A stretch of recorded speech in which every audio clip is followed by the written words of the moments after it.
Assalamualaikum warahmatullahi wabarakatuh. Alhamdulillahirabbil alamin. Alhamdulillahilladzi arsala rasulahu bil huda wa dinil haq liyudhhirahu 'alad dini kullih. Asyhadu an la ilaha illallah wahdahu la syarikalah wa asyhadu anna Muhammadan 'abduhu wa rasuluh amma. Rabbi shrah li sadri wa yassir li amri wahlul 'uqdatam min lisani yafqahu qawli. Yang kami banggakan para mahasiswa Universitas Tekom, marilah pertama-tama kita mengucapkan syukur kehadirat Allah Subhanahu wa taala karena sampai hari ini kita masih berikan kenikmatan sehat walafiat dan taufik dan hidayah sehingga kita bisa berjumpa kembali dan kuliah online untuk pendidikan agama Islam. Kemudian sholawat serta salam selalu dan senantiasa kita sampaikan kepada Rasul junjungan kita Nabi Agung Muhammad Shallallahu Alaihi Wasallam yang kita nantikan syafaatnya di yaumul kiamah nanti. Amin Allahumma amin. Baiklah para mahasiswa Universitas Tekom yang kami banggakan, pada pertemuan kelima ini Pak Lukman ingin menyampaikan tentang materi mengintegrasikan Islam, iman, dan ihsan dalam membentuk insan kamil.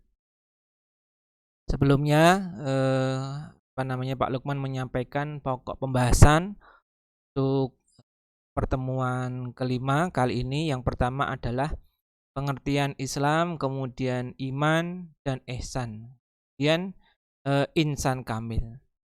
Kemudian yang nomor 2 adalah syarat memperoleh predikat insan kamil, kemudian karakter insan kamil.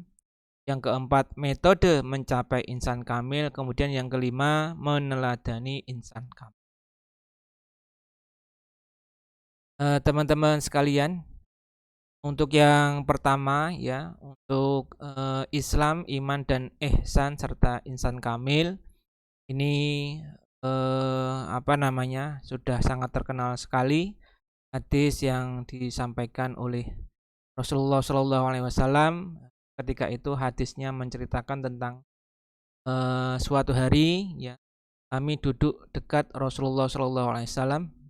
Sayyidina Umar bercerita, tiba-tiba muncul seorang laki-laki mengenakan pakaian yang sangat putih dan rambutnya hitam legam.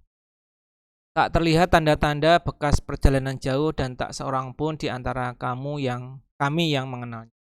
Dia duduk di depan Nabi, kemudian lututnya ditempelkan ke lutut beliau dan kedua tangannya diletakkan di paha beliau, lalu berkata, "Hai Muhammad, beritahu aku tentang Islam."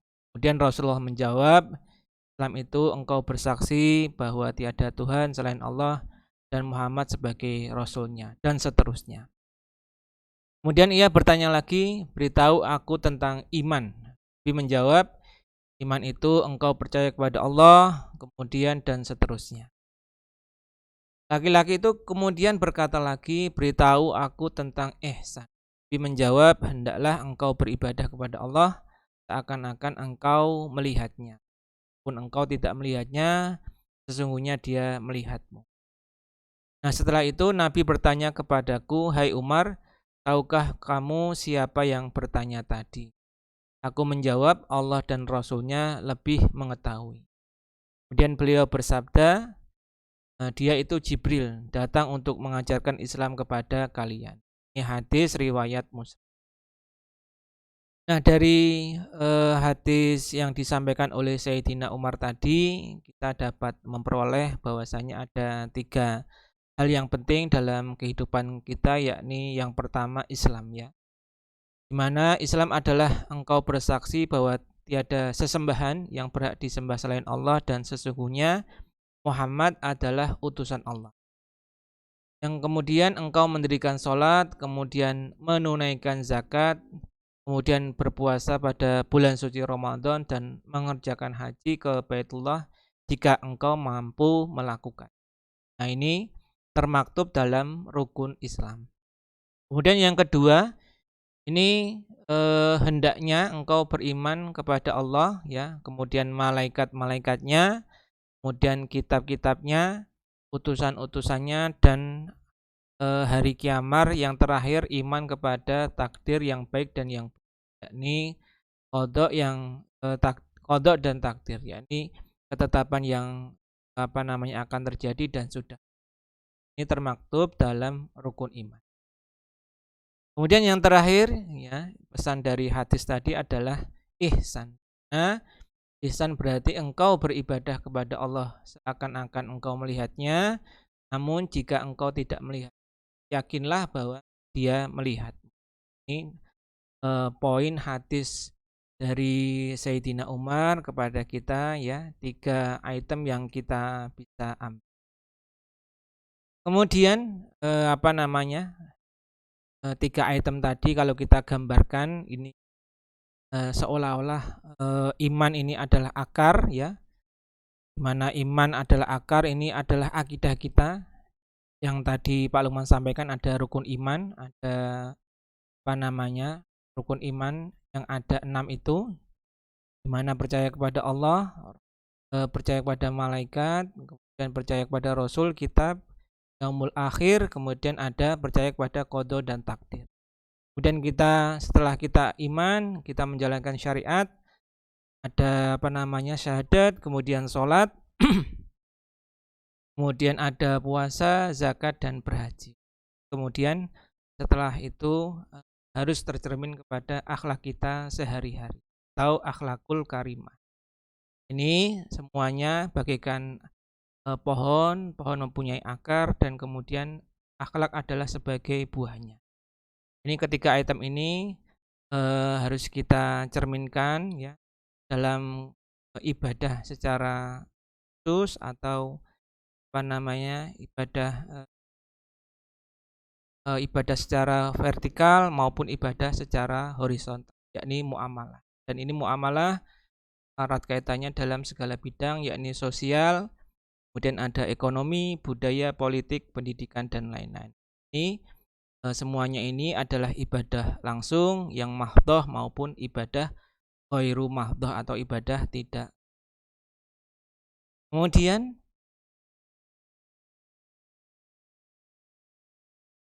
ini apa hubungan Islam, iman, dan ihsan dalam membentuk insan kamil? Sebelum kita mengetahui hubungan ketiganya, perlu kita ketahui bahwa apa itu insan. Nah, ini insan kamil, ini merupakan manusia sempurna tanpa cacat dan keburukan di mata Allah Subhanahu wa taala. Nah, adapun yang dimaksudkan dengan sempurna ini adalah sempurna dalam ibadah dan penghidupannya. Dan seseorang dapat dianggap sempurna jika ia memiliki kriteria tertentu. Nah, kriteria tersebut dimiliki oleh manusia-manusia biasa yang mau berusaha untuk menjadi luar biasa di hadapan Allah Subhanahu wa taala. Nah, mereka ya tidak terlepas dari para sufi ya, para dai, para ustadz, para kiai atau orang biasa sekalipun, pada hakikatnya mampu meneladani segala teladan Rasulullah SAW jika ia meyakini Allah sebagai Tuhannya, kemudian Al-Quran sebagai pedoman hidupnya, dan menjadikan Muhammad SAW sebagai sebaik-baik insan yang patut diteladani. Yang kedua, nah ini jika kita ingin menjadi orang yang bukan sempurna ya, tetapi kita menjadikan orang yang menuju ke kesempurnaan, walaupun sempurna ini hanya milik Allah Subhanahu wa taala, tetapi kita berusaha untuk menjadi orang yang lebih baik.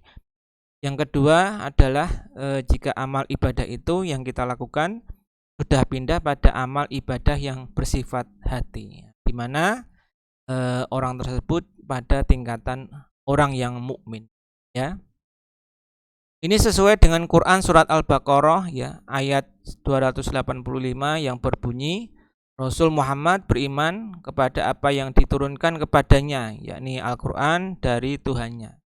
Demikian pula orang-orang yang beriman, semua beriman kepada Allah, malaikat-malaikatnya, kemudian kitab-kitabnya, dan rasul-rasulnya. Mereka berkata, kami tidak membeda-bedakan seseorang dari rasul-rasulnya, dan mereka berkata, kami dengar dan kami taat. Ampunilah kami ya Tuhan, ampunilah kami ya Tuhan kami, dan kepadamu-lah tempat kami kembali. Nah, ini jika kemudian seseorang beribadah ini karena mempercayai sudah pada tingkat seorang mukmin. Kemudian yang ketiga ini ketika amal ibadah itu berpindah dari ibadah yang hisyah ya, hisyah, kemudian ke hati ya, kemudian berlabuh ke ruh ya. Ini maka ia berada dalam tingkatan muhsin, di mana Allah Subhanahu wa taala berfirman pada Quran surat Al-Baqarah ayat 177, di mana kebajikan itu bukanlah menghadapkan wajahmu ke arah timur dan ke barat, tetapi kebajikan itu ialah kebajikan orang yang beriman kepada Allah, kemudian hari akhir, malaikat-malaikat, kitab-kitab dan nabi-nabi, dan memberikan harta yang dicintainya kepada kerabat, anak yatim, orang-orang miskin, orang-orang yang dalam perjalanan atau musafir, kemudian peminta-minta, dan untuk memerdekakan hamba sahaya. Kemudian yang melaksanakan sholat, kemudian menunaikan zakat, orang-orang yang menepati janji apabila berjanji, dan orang yang sabar dalam kemelaratan, penderitaan, dan pada masa peperangan. Mereka itulah orang-orang yang benar, dan mereka itulah orang-orang yang bertakwa. Ini ketika kita beribadah ini kita sudah sampai pada tingkatan keimanan, dan tidak hanya pada tingkat keimanan tetapi sudah menjiwai dalam ruh kita. Yang selanjutnya ini syarat memperoleh predikat insan kamil. Nah, ini tentunya syarat kita untuk memperoleh insan kamil ini tentunya dengan mengintegrasikan ketiga aspek fundamental dalam beragama. Yakni ada tadi iman ya, kemudian Islam dan ihsan. Ya, ini yang merupakan upaya yang dapat kita lakukan untuk mengejar predikat insan kamil dari Allah Subhanahu wa taala. Nah, mengapa Islam, iman dan ihsan yang dijadikan sebagai penentu seseorang menjadi insan kamil? Ini yang pertama adalah karena ketiganya ini merupakan aspek fundamental dalam beragama. Ini aspek penting dan tidak bisa ditinggalkan. Yang kedua, ini ketiganya ini merupakan tingkatan seorang hamba dalam mengabdikan diri kepada Allah Subhanahu wa taala. Ini kalau kita bisa mengimplementasikan Islam, iman dan ihsan ya, kita akan menjadikan status kita menjadi insan kamil. Manusia yang sempurna. Nah, saat ini kaum muslimin Indonesia ini lebih familiar dengan istilah syariah, akidah, serta akhlak. Pada dasarnya, ketiga aspek yang terkenal di kalangan masyarakat ini telah tercangkup dan memiliki hubungan dengan Islam, iman, dan ihsan. Ini hubungan ketiganya dapat diperhatikan dalam tabel berikut. Ini Islam, ini ilmu syariah ya. Objek kajian ini 5 rukun Islam yang Pak Lukman sebutkan tadi. Kemudian ada rukun ada keimanan, ini ilmu akidah, 6 rukun iman. Kemudian ada ihsan ya. Ini ilmu akhlak, ini bagusnya akhlak sebagai buah dari keimanan dan peribadatan. Jadi semuanya kalau kita lebih familiar kepada syariah, akidah, dan akhlak, ini sama saja dengan Islam, iman, dan ihsan. Kemudian, nah ini yang nomor 3 adalah karakter insan kamil. Nah ini untuk mencapai derajat insan kamil, kita harus dapat menundukkan nafsu dan syahwat hingga mencapai tangga nafsu mutmainnah. Sebagaimana firman Allah Subhanahu wa taala dalam Quran surat Al-Fajr ayat 27 sampai 30 yang berbunyi, Bismillahirrahmanirrahim. Ya ayyuhatuhan nafsul mutmainnah irji'i ila rabbiki radiyatan mardiyah wadkhuli fi ibadi wadkhuli jannat.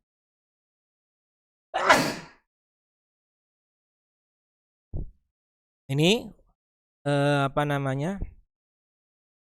wahai jiwa yang tenang, kembalilah kepada Tuhanmu dengan hati yang ridho dan diridhoinya, maka masuklah ke dalam golongan hamba-hambaku dan masuklah ke dalam surga. Nah ini kalau kita dapat menundukkan nafsu dan syahwat hingga mencapai tangga nafsu mutmain. Kemudian ayat di atas dengan jelas menegaskan bahwa nafsu mutmainnah merupakan titik berangkat untuk kembali kepada Allah Subhanahu wa taala. Akan tetapi dengan modal nafsu mutmainnah diperintah lagi oleh Allah untuk menaiki tangga nafsu di atasnya. Nah, ini menurut Imam Al-Ghazali ada 7 macam nafsu sebagai proses tingkatan tangga nafsu. Pertama, ini adalah nafsu amarah ya. Di mana nafsu amarah adalah nafsu yang bertindak yang jelek baik terhadap Allah Subhanahu wa taala maupun sesama makhluk ya. Kemudian ada nafsu lawamah, yaitu nafsu yang mengerti atas tindakan baik dan buruk tetapi terkadang masih berbuat buruk dan terkadang berbuat baik tetapi bisa berbuat hal buruk kembali. Jadi masih tidak stabil berbuat baiknya. Nah, ini masih nafsu lawamah.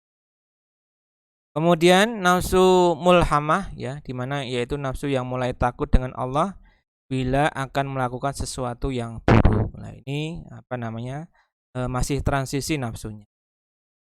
Kemudian ada nafsu mutmainnah, yaitu nafsu yang memberikan ketenangan dalam jiwa jika melakukan amalan kebajikan. Yang diminta sesuai dengan ayat tadi Quran surat Al-Fajr ayat 27 sampai 30 ya. Untuk mencapai derajat kamil ketika kita mempunyai nafsul mutmainnah, yaitu nafsu yang memberikan ketenangan dalam jiwa jika kita melakukan amalan kebajikan. Kemudian kita juga harus berusaha untuk meningkatkan nafsu kita ke dalam nafsu radhiyah, itu nafsu yang menganggap makruh itu haram dan sunnah adalah diwajibkan dan sudah tidak menghiraukan dunia. Nah, maksudnya kita menganggap ya kita sudah pada tingkatan yang sunnah itu adalah kewajiban dan makruh itu adalah haram. Tapi ini sudah dalam makomnya itu sudah makom tidak awam lagi ya. Ini sudah makomnya sudah di atas orang-orang umum ya, orang-orang awam. Kemudian nafsu mardiyah, yaitu nafsu yang sudah sangat mencintai Allah Subhanahu wa taala dan melaksanakan sunnah dan tidak melakukan dosa walaupun sekecil jarum. Yang terakhir adalah nafsu kamilah, yaitu nafsu yang sempurna tingkatan dari para nabi dan para rasul. Tapi ya yang penting kita berusaha menjadi orang-orang yang bertakwa ya. Neko-neko, maksudnya orang yang bertakwa adalah orang yang selalu menjalankan perintahnya dan menjauhi larangannya. Ini agar kita berusaha untuk mencapai nafsu mutmainnah. Kemudian metode mencapai insan kamil. Nah, ini agar kita mencapai insan kamil ada beberapa cara. Yang pertama adalah mendengarkan, membaca, dan merenungkan ayat-ayat serta hadis-hadis yang menegaskan kebesaran dan kekuasaan Allah. Yang kedua, ini selain itu teks-teks agama yang mengisyaratkan secara jelas perihal kebenaran dakwah yang disampaikan para rasul dengan segala konsekuensi yang didapat, baik dari ketaatan maupun sanksi yang diperoleh akibat pelanggaran apabila mengingkari risalah ilahiyah tersebut. Nah, cara ini sesuai dengan firman Allah Subhanahu wa taala dalam Quran surat Al-Ankabut ayat 51 yang berarti, dan apakah tidak cukup bagi mereka bahwasanya kami telah menurunkan kepadamu Alkitabnya atau Al-Quran sedang dia dibacakan kepada mereka. Ini cara pertama, yakni mendengarkan, membaca, dan merenungkan ayat-ayat serta hadis-hadis yang menegaskan kebesaran dan kekuasaan Allah. Yang kedua adalah merenungkan keajaiban penciptaan alam semesta, ya, hamparan langit nan luas, kemudian bumi tempat berpijak, serta pesona unsur-unsur yang menjadi pelengkap dan kebutuhan kelangsungan hidup. Ini sebagaimana firman Allah Subhanahu wa taala dalam Quran surat Fussilat ayat 53, di mana yang berarti kami akan memperlihatkan kepada mereka tanda-tanda kekuasaan kami di segenap ufuk daripada diri mereka. Ini kita melihat mungkin perpindahan pagi dan malam, ya, pagi, siang, sore dan malam. Kemudian apa yang terjadi dalam alam semesta ini kita harus merenungkan baik-baik. Pasti ada yang menciptakan, pasti ada yang mengatur. Kenapa begitu teratur? Kenapa begitu indah, ya? Kenapa begitu agung? Pasti ada yang menciptakan.